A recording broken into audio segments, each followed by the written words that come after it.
হ্যাঁ, জেগেছিল। আমরা একটা আসন জিতেছি। এটা আমাদের বিধানসভায় আমাদের হয়ে কথা বলার কেউ ছিল না।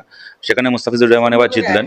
একে গেছি। আমরা জলঙ্গি প্রায় জিতছিলাম। উত্তরপাড়া মানে কখনো এগোচ্ছি, কখনো পিছোচ্ছি। তার মধ্যে আমরা শেষ পর্যন্ত জিততে পারিনি। আমাদের অনেক প্রার্থী জয়ের কাছাকাছি গেছিলেন। যারা যাননি তারা আগামী দিনে জিতবেন। তবে একটা কথা ঘটনা, সরোজদা, ভোটের আগে দুটো কথা বলেছিলাম খুব জোর গলায়। একটা বলেছিলাম যে এবার বিজেপি পশ্চিমবাংলায় কোনোদিন জিততে পারবে না।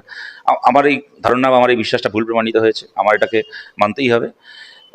দ্বিতীয় কথা বলেছিলাম যে আহ, একটা কথা যেটা আমার ধারণা যে ভুল প্রমাণিত হলো না সেক্ষেত্রে, তা হচ্ছে বলেছিলাম যে যেদিন তৃণমূল, এবং এটা দীর্ঘদিন ধরে বলে আসছে, এটা যারা জানেন তারা জানেন, যে যেদিন তৃণমূল কংগ্রেস বলে কোনো রাজনৈতিক দল নেই, ওরা বেসিক্যালি পুলিশের কাঁধে চড়া একটা একটা কতগুলো ক্রিমিনালের একটা গ্যাং।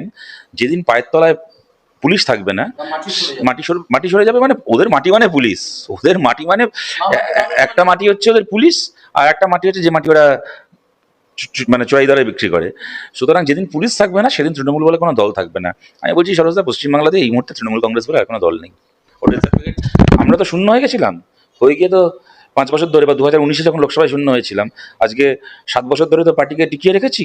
এক পা হলেও সামনে এগিয়েছি আজকের এইবারের ভোটে। এবার তোদের তো, এবার আমরা তো শূন্য ছিলাম, ওদের তো বোধহয় এখন 79 না কত একটা, 80-79 মতো।